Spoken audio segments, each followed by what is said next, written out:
بہت اچھی بات ہے، لیکن بتائیے کہ بیٹے کی بیماری کے لیے آپ فکر مند ہیں، بیٹے کو ٹھنڈک سے بچانے کی آپ کو فکر ہے، گرمی سے بچانے کی فکر ہے، اتنی فکر اس کی آخرت کی نہیں کی۔ آخرت کی فکر اگر آپ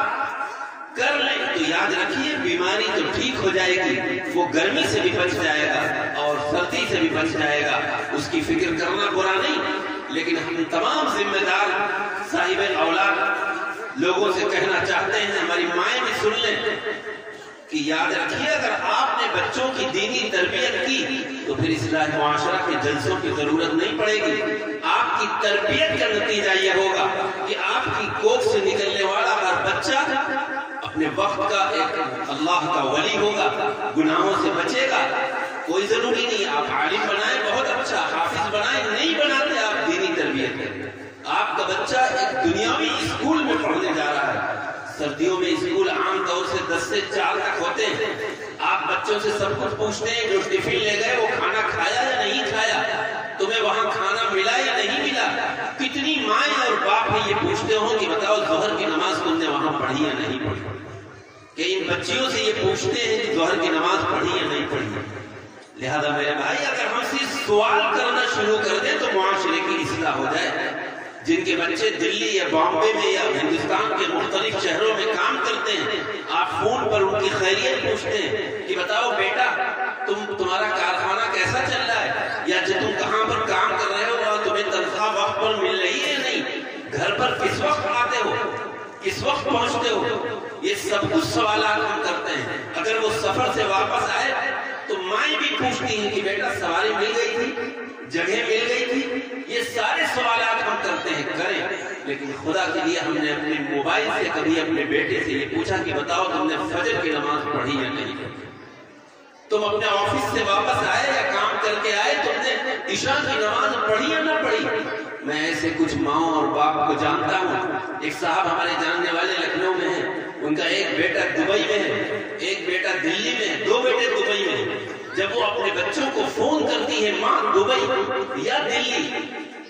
MBA کیا ہوا ہے، ایک انجینئر ہے، تو فون کر کے جہاں اور خیریت پوچھتی ہے وہاں سب سے پہلا سوال یہ ہوتا ہے کہ بیٹے بتاؤ تم نے اس شہر میں فجر کی نماز پڑھی ہے نہیں؟ ان کا ایک بیٹے کی میری ملاقات دلی میں ابھی ہو گئی 2 مہینے پہلے، تو میں نے اس سے کہا روز صبح میرے ماں باپ کے فون پر پہلا سوال یہ ہوتا ہے کہ بتاؤ نماز پڑھی ہے نہیں پڑھی؟ اس لیے میرے بھائی میرے عزیز، مسجد کو آباد رکھیے، اسی کا نام ہے اصلاح معاشرہ،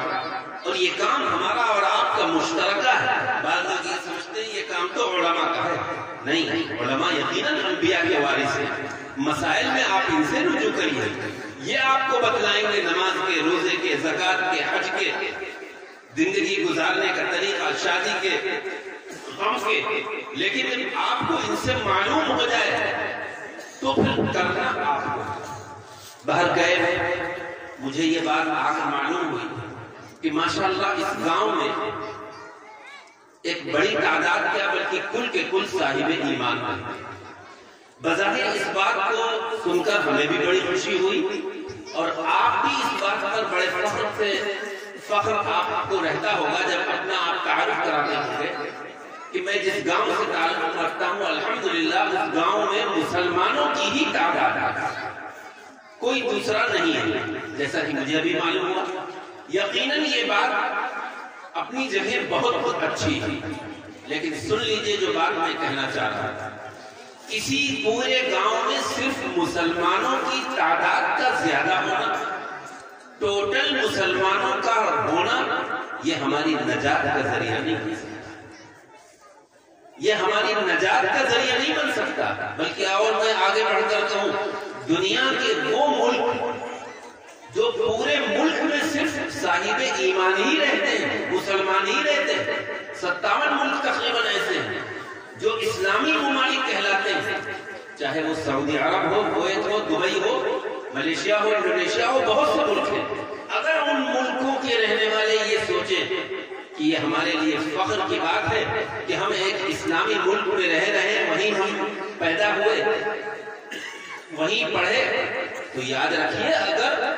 ان کے اندر عمل نہیں ہے، گناہوں سے بچنا نہیں ہے، اللہ کے احکامات کے مطابق زندگی نہیں گزار رہے ہیں، تو ان ملکوں میں رہنا ان کو نجات نہیں ہے۔ لہذا یہ بات بھی ذہن میں رکھیے۔ مجھے بڑی خوشی ہوئی کہ ماشاءاللہ اللہ پر ایمان لانے والوں کی ایک بڑی تعداد اس گاؤں سے اس کا تعلق ہے۔ تو خدا کے لیے مشہور یہ ہو کہ جس گاؤں میں صاحب ایمان رہتے ہیں وہ صرف نام کے مسلمان نہیں ہیں بلکہ کام کے مسلمان ہیں، ان کا ہر عمل اسلامی ہے، وہ نمازوں کو بھی اہتمام کرتے ہیں، شادی بیاہوں میں بھی کوئی رسومات اور بدعات اور خلاف شرع کام نہیں کرتے۔ اگر یہ چیز ہوگی تو یہ ہمارے لیے قابل فخر ہے۔ اسی کو قرآن میں اللہ نے فرمایا کہ اے مسلمانوں اسلام میں مکمل داخل ہو،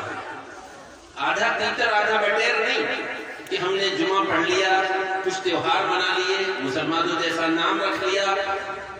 داڑھی رکھ لی، ٹوپی پہن لی، کرتا پہن لیا، یہ صرف کافی نہیں، بلکہ مکمل کا مطلب یہ ہے کہ اگر ہم نمازوں کا اہتمام کر رہے ہیں، رمضان کے روزے رکھ رہے ہیں، زکوٰۃ دے رہے ہیں، حج کر رہے ہیں، تو ان کے علاوہ جو ہمارے اوقات، بالخصوص آج شادیوں کا موقع ہے، آپ کے یہاں بھی بہت سے نکاح ہوتے ہوں گے،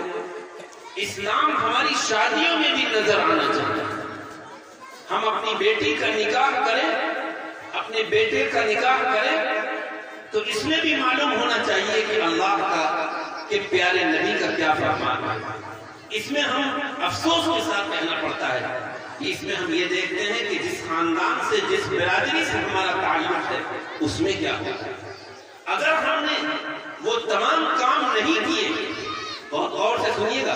کہ ہم نے اگر وہ تمام کام نہیں کیے جو آج کل شادیوں میں ہوتے ہیں تو لوگ کیا کہیں گے؟ یعنی ذہن میں یہ آتا ہے لوگ کیا کہیں گے، ہمارے رشتہ دار ہم پر تان تشنی کریں گے، وہ ہم کو کنجوسی کا تانا دیں گے کہ ارے تم اتنے پیسے والے، تم نے اپنی بیٹی کی شادی میں اور بیٹے کی شادی اتنی سادگی سے کر دی، اتنے کم باراتی لے گئے، مسجد میں نکاح کر دیا، مختصر سا ولیمہ کر دیا، تم نے اتنی سادگی سے، لوگ کیا کہتے ہیں؟ میں یہ بات اس لیے کہہ رہا ہوں کہ لوگ مجھ سے کہتے ہیں، محمدی کا میں رہنے والا ہوں، وہاں کچھ لوگ، کچھ برادری کے لوگ کہتے ہیں کہ مولانا ہمارا بالکل ارادہ نہیں ہے، لیکن مجھے اپنی برادری سے ڈر ہے کہ اگر میں نے کچھ خلاف کوئی کام اگر ایسا کیا جو آج کل ہو رہا ہے وہ نہیں کیا ہے تو برادری کو منہ کیا دکھاؤں گا۔ تو میرے بھائی، میرے عزیز، یہ شیطان کا ایک رقیق حملہ ہوتا ہے مسلمان مردوں پر بھی اور مسلمان عورتوں پر بھی۔ اس وقت یہ سوچ لیا گیا کہ ہم برادری کو سے ڈر رہے ہیں کہ برادری کو کیا جواب دیں گے، دنیا کیا کہے گی، ہمارے دوست احباب کیا کہیں گے۔ اس وقت یہ سوچ لیا کریے کہ اگر ہم نے خلاف شرع کام کیا تو اللہ کو کیا جواب دیں گے۔ یہ کرام کاتبین جو ہمارے عملوں کو لکھ رہے ہیں، یہ رجسٹر سامنا ہوگا، اس وقت یہ سوچ لیا کریے کہ میدان حشر میں ایک ترازو ہوگا جس پر ہمارے اعمال کو توڑا جائے گا۔ اس وقت ہم اپنی نیکیاں زیادہ ہوں گی تو ترازو کا پلہ بھاری ہو جائے گا، کم ہوں گی تو نہیں۔ تو میرے بھائی، اس وقت سوچ لیا کریے کہ اللہ کے سامنے کیا جواب دیں گے۔ اللہ کے سامنے جواب دہی کا اگر ہمارے اندر ڈر پیدا ہو جائے، قرآن نے کیا کہا؟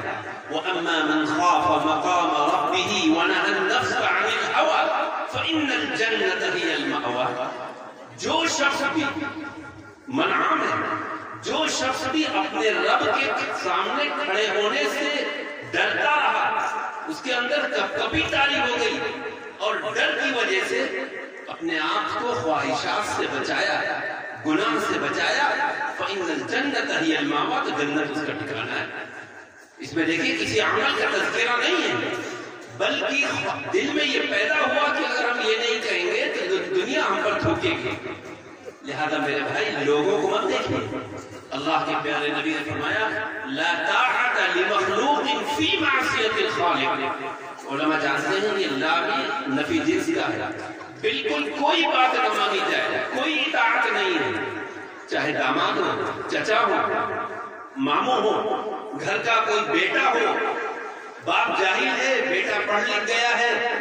اس نے دنیا دیکھ لی ہے، بیٹے کے کہنے پر باپ اور ماں بیچارے مجبور ہو جاتے ہیں، لیکن کوئی بات نہ مانی جائے، مخلوق نکرا ہے کسی بھی کی ان چیزوں میں جس میں اللہ کی نافرمانی۔ میں ان باپ سے اور ان ماؤں سے کہنا چاہتا ہوں کہ اگر آپ کے بیٹے کسی غلط کام کے تعلق سے آپ سے کہہ رہے ہیں یا آپ کی نالج میں اور علم میں ہے کہ ہمارے گھر کی شادی میں یہ خلاف شرع کام ہوگا، ہمارے گھر کی شادی میں جو مہمان آئیں گے بارات لے کر ان کو کھڑے ہو کر ناشتہ کرایا جائے گا، تو آپ اگر واقعی مسلمان ہیں اور آپ کے اندر ذرہ برابر ایمانی غیرت ہے تو ایک باپ اور ایک ماں اپنے گھر پر اپنے بچوں سے یہ کہے کہ دنیا میں کچھ بھی ہو لیکن میرے گھر پر اللہ کے پیارے نبی کے طریقے کے خلاف کوئی کام نہیں ہوگا۔ ہم ان مہمانوں کا اکرام یہ کریں گے کہ ان کو بیٹھ کے ناشتہ کرائیں گے، کرسیوں پر کرائیں گے یا زمین پر کرائیں گے۔ جو چیزیں ابھی تک شہروں پر نظر آ رہی تھی، اللہ معاف فرمائے کہ وہ چیزیں آج دیہاتوں میں نظر آ رہی ہیں، اور لوگ یہ سمجھتے ہیں کہ ہم نے اپنے مہمانوں کی بڑی عزت کر لی۔ میں تو ایک بات کہا کرتا ہوں، مثال شادی کے علاوہ ذرا غور سے سمجھیے، شادی کے علاوہ اگر آپ کے گھر پر کوئی مہمان آئے، 5 مہمان 10 مہمان یا 2 یا 3 مہمان آتے رہتے ہیں، کبھی آپ نے ایسا کیا، ایسی بد اخلاقی کی کہ آپ نے مہمانوں سے کہا بھائی کھڑے رہیے گا، یہ لیجئے اس میں یہ مٹھائی ہے، یہ بسکٹ ہے، ہاتھ میں چائے کی پیالی پکڑا دی کہ کھڑے کھڑے اور چلتے چلتے کھائیے گا جانوروں کی طرح؟ آپ کبھی نہیں کریں گے۔ اگر آپ کریں گے تو آپ بد اخلاق کہلائیں گے، لوگ کہیں گے کہ بتاؤ ہم سے بیٹھنے تک کے لیے نہیں کہا۔ میں اس کے گھر پہنچا، وہ گھر کے باہر نکل کر اس نے ہاتھ میں پلیٹ پکڑا دی، بلکہ یہ بھی نہیں اپنے آپ کہا کہ پلیٹ وہاں رکھیے اٹھا لو اور نکال کر کھڑے ہو کر کھاؤ، کھانا ہو یا ناشتہ، بیٹھنے تھے۔ آئندہ وہ آپ کے گھر پر نہیں آئے گا۔ لیکن انتہائی افسوس کے ساتھ کہنا پڑتا ہے کہ وہ بد اخلاقی ہم شادیوں میں کرتے ہیں۔ ہم ایک طرف باراتیوں کی عزت کر رہے ہیں، ایک طرف انتہائی بد اخلاقی کا ثبوت دے رہے ہیں کہ اے باراتیوں، میرے دل میں تمہاری ذرہ برابر قدر نہیں ہے، تم جانوروں کی طرح کھڑے ہو کر تمہیں کھانا ہے، ہمارے پاس بیٹھنے کا کوئی انتظام نہیں۔ اس لیے میرے بھائی، آپ کتنے بھی باحیثیت ہیں، کہیں بھی آپ دیکھیں لکھنؤ اور دلی میں آپ نے شادیوں میں شریک ہو تو متاثر نہ ہو کہ ارے یہاں تو یہ ہوتا تھا۔ مجھے یاد آیا میرے دور طالب علمی کا ایک واقعہ، میں دارالعلوم دیوبند میں حفظ کرتا تھا، چھوٹا سا تھا، 8-9 سال کا، میرے والد صاحب نے بھیج دیا تھا 7 سال کی عمر میں۔ اس وقت ہندوستان کے صدر فخر الدین علی احمد صاحب ہوا کرتے تھے، دیوبند میں تو تشریف لائے فخر الدین علی احمد، چھوٹے بچوں کو سب کو باہر کر دیا گیا۔ ہمارے 2 بھائی بھی اس وقت وہاں پڑھا کرتے تھے، مولانا اطہر صاحب، حکیم اطہر صاحب جو اسام الحق، اور مولانا اثر صاحب۔ جو واقعہ ہے ذرا غور سے سنیے گا، ہندوستان کا صدر آ رہا ہے اور اکیلے نہیں تھے، ان صدر کے ساتھ ہندوستان کے بعض صوبوں کے گورنر اور وزیر اعلیٰ بھی تھے۔ حضرت فدائے ملت مولانا اسد مدنی رحمت اللہ علیہ کے ہم ان کی دعوت تھی۔ جب وہ آئے، پہلے بہت نہیں آئے، کیونکہ جب بڑا کوئی جاتا ہے، پرائم منسٹر کہیں جائے گا، ایک معمولی بڑا کوئی جائے گا وزیر، تو جو اس کے باڈی گارڈ بن گئے وہ جائیں گے کہ کہاں کھانا کھلایا جا رہا ہے، کیا کھلایا جا رہا ہے، چیک کرے گا، بیٹھنے کی جگہ دیکھے گا، کہیں کوئی بم اور کبھی فٹ ہے، ساری چیزیں دیکھی جاتی ہیں۔ چنانچہ وہاں سے سب لوگ آئے، انہوں نے دیکھا یہ کھانا تو زمین پر لگا ہوا ہے، تو انہوں نے کہا کہ بھائی فخر الدین علی احمد انڈیا کے صدر ہیں اور وہ آ رہے ہیں، اس طرح زمین پر وہ نہیں کھائیں گے۔ مولانا نے کیا بات فرمائی، یہ میرے واقعہ میرے بڑے بھائی نے مجھے بتایا ہے۔ مولانا نے فرمایا کہ بھائی فخر الدین علی احمد صاحب سے کہہ دیجیے گا کھانا تو میں زمین ہی پر بیٹھ کے کھاؤں، اس طرح اگر وہ کھا سکتے ہو تو ٹھیک ہے، ورنہ کوئی بات نہیں۔ کیا جرأت اور ہمت اللہ نے اس شخص کو دی تھی۔ انہوں نے جا کے کہا کہ وہاں پر کھانے کا انتظام تو ہے لیکن زمین پر ہے۔ اتنا خوش ہوئے اور آئے، آنے کے بعد ان کے ساتھ بہت سے نان مسلم غیر مسلم گورنر اور صوبائی وزرائے اعلیٰ موجود تھے۔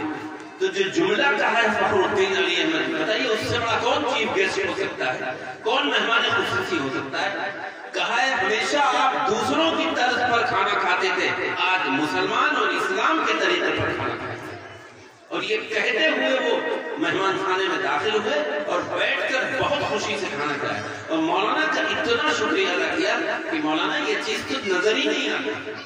اس لیے میرے بھائی ہم متاثر ہو جاتے ہیں. بھائی چیف گیسٹ آج ہم کسی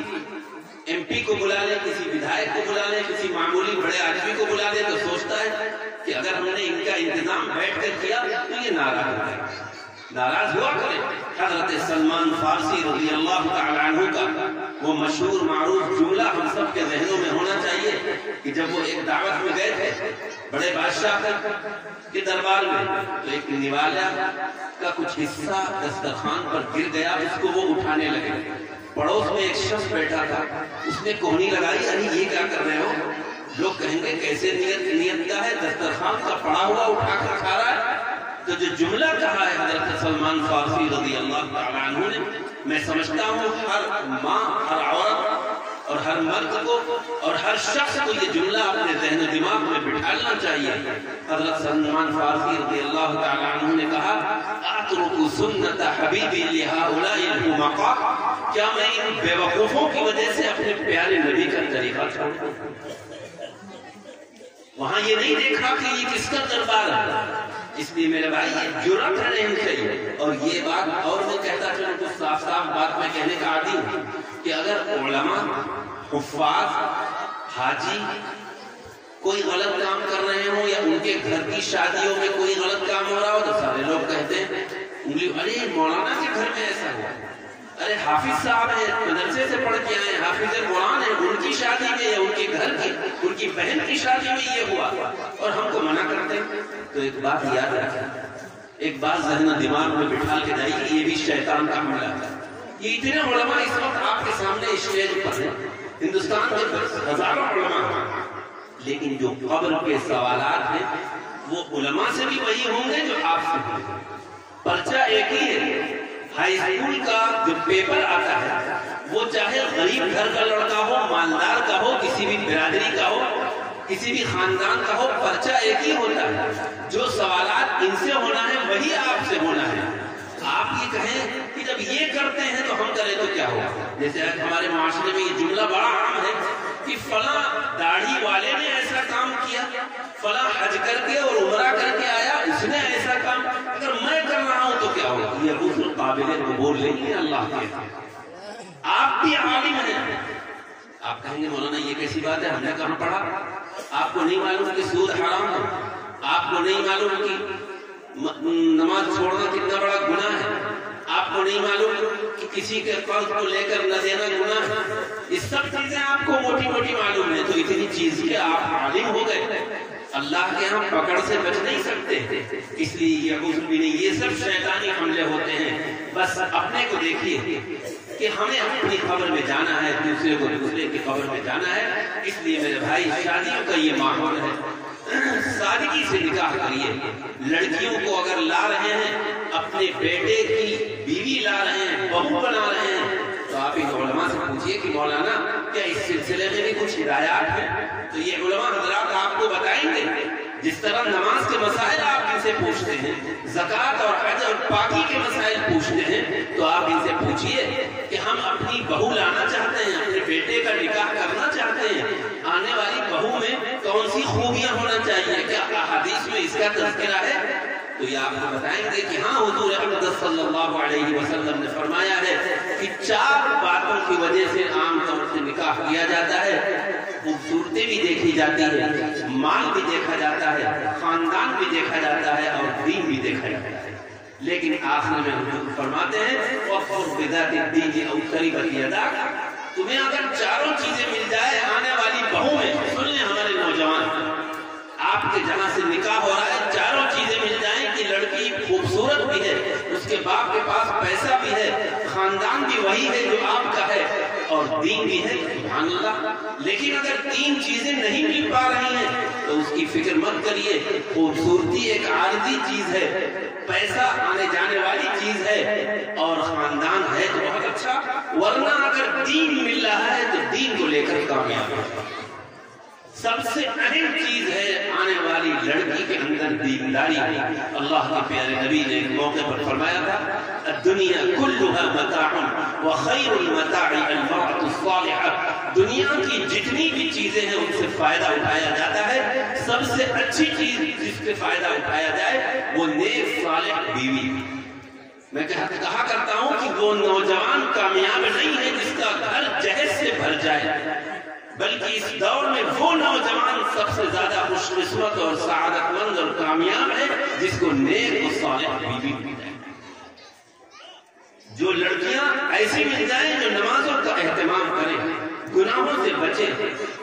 تو یاد رکھیں اس سے بڑا سعادت مند۔ ہم کوشش تو یہ کرتے ہیں کہ آنے والی نسل ہماری دیندار ہو، ہمارے بچے دیندار ہوں، تو ظاہر ہے بچوں کی دیندار کے لیے مائیں دیندار ہونی چاہیے، اور ماں کے دیندار کے لیے ہمیں لڑکیاں دیندار لانی چاہیے، لڑکیوں کی دینی تربیت کرنا چاہیے۔ تو پہلی چیز، اور افسوس کے ساتھ کہنا پڑتا ہے کہ ہم جس ملک میں رہتے ہیں ہم اپنے برادران وطن کا دیکھی جہیز کی ڈیمانڈ اور مطالبہ بھی کرتے ہیں، اور اگر جہیز ہم کو ہماری مرضی کے مطابق نہ ملا، سن لیجئے نوجوان جن کی شادی نہ ہوئی ہو، نہ ملا تو ہم آنے والی اس لڑکی کو پریشان بھی کرتے ہیں۔ ساس بھی کوستی ہے، سسر بھی کوستا ہے، گھر کا ایک ایک فرد رہتا ہے تم لائی کیا ہو؟ میرے فلاں بھائی کا نکاح ہوا تھا، دیکھو اس نے یہ دیا، تم کیا لے گئے؟ وہ بیچاری بچی، اس کا باپ پلے دار ہے، اس کا باپ چھوٹا سا کاشتکار ہے، اس کا باپ چھوٹی سی تجارت کرنے والا ہے، وہ مروجہ جہیز نہیں دے سکتا، لیکن وہ بچیاں بیچاری خون کے آنسو روتی ہیں، اپنے باپ کے پاس آتی ہیں، میکے میں کہتی ہیں کہ اے میری ماں، اے میرے باپ، آپ نے میرا نکاح کہاں کر دیا؟ کتنے لالچی وہ لوگ ہیں، وہ ہمارا حسن نہیں دیکھ رہے، وہ ہماری اور چیز دینداری کی انہیں فکر نہیں، وہ تو کہتے یہ ہیں کہ تم لائی کیا ہے۔ اس لیے میرے بھائی ایک درخواست کرنا چاہتا ہوں، دل کی ایک بات ہے جو آپ کے دل و دماغ تک پہنچانا چاہتا ہوں۔ اصلاح معاشرہ کے جلسے سے یہ پیغام لے کر اٹھے ہمارے نوجوان کہ ہم جہیز نہیں مانگیں گے، نہیں ملا کوئی شکایت نہیں کریں گے، مل گیا فبیہا، نہیں ملا بلکہ میں تو کہتا ہوں اگر ایسا ہو جائے کہ انکار کر دیں پہلے کہ مجھے لڑکی چاہیے جہیز نہیں چاہیے۔ ایسے نوجوان اس دور میں ہیں کہ وہ کہتے ہیں مجھے جہیز کے نام سے سوئی نہیں چاہیے۔ بھائی اللہ نے آپ کو قوام بنایا ہے، قرآن کہتا ہے الرجال قوامون علی النساء، مرد عورتوں پر حاکم ہے، گویا کہ آپ بادشاہ ہیں، آپ کا مقام عورتوں کے مقابلے میں زیادہ ہے۔ جہاں آپ کی ایک گواہی کا اعتبار ہے، عورتیں دو ہوں گی تب اعتبار ہوگا، لیکن کہاں آپ کی بادشاہت اور آپ کی قوام ہونا کہاں چلا جاتا ہے؟ جب آپ جہیز کے سلسلے میں در در جاتے ہیں، جہاں زیادہ جہیز ملنے کی امید ہوتی ہے وہ رشتوں کو قبول کرتے ہیں، اور اللہ معاف فرمائے چاہے لڑکی خوبصورت بھی ہو، خاندان بھی ہو، لیکن اگر اس کا باپ بیچارہ کمزور ہے، جہیز نہیں دے سکتا، تو آپ کسی نہ کسی بہانے سے ایسی شادیوں کا انکار کرتے ہیں۔ کیا وہ بیچاری بچیاں جو اس دنیا میں ہیں، وہ باپ جو غریب ہے اس کو حق نہیں ہے اپنی بچیوں کی شادی کرنے کا؟ اور اس جہیز کے مطالبے کا نقصان یہ ہو رہا ہے کہ آج جب بچی کی پیدائش ہوتی ہے تو ہمیں خوشی نہیں ہوتی، بیٹے کی پیدائش پر خوشی ہوتی ہے، اور اگر لگاتار کئی لڑکیاں ہو گئیں تو ہمیں کوئی خوشی نہیں ہوتی، بلکہ ہمارا حال تو ان کفار مکہ کی طرح دور جاہلیت کا ہوتا ہے، جن کے بارے میں قرآن نے کہا ہے وَإِذَا بُشِّرَ أَحَدُهُم بِالْأُنثَىٰ ظَلَّ وَجْهُهُ مُسْوَدًّا وَهُوَ كَظِيمٌ يَتَوَارَىٰ مِنَ الْقَوْمِ مِنْ سُوءِ مَا بُشِّرَ بِهِ أَيُمْسِكُهُ عَلَىٰ هُونٍ أَمْ يَدُسُّهُ فِي التُّرَابِ أَلَا سَاءَ مَا يَحْكُمُونَ۔ میں تو اس آیت کو جب پڑھتا ہوں ایک جھلجھلی سے آتی ہے، قرآن کیا کہتا ہے؟ بالکل اپنا غور کریے، اپنا محاسبہ کریے، جائزہ لیجیے قرآن کی اس آیت۔ قرآن کہتا ہے دور جاہلیت کی بات کفار مکہ کے سلسلے میں کہ جب ان کو بچیوں کی، بیٹیوں کی خوشخبری سنائی جاتی ہے، قرآن اس کو خوشخبری سے تعبیر کر رہا ہے۔ وَإِذَا بُشِّرَ أَحَدُهُم بِالْأُنثَىٰ ظَلَّ وَجْهُهُ مُسْوَدًّا، تو ان کے چہرے کالے پڑ جاتے ہیں، وہ قزیم، اندر گھٹتے ہیں، یہ کیا ہوا؟ بیٹی پیدا ہو گئی۔ اندر وہ پریشان ہوتے، کیسے لوگوں سے بتائیں گے کہ پہلی بھی بیٹی، دوسری بھی بیٹی، تیسری بھی بیٹی؟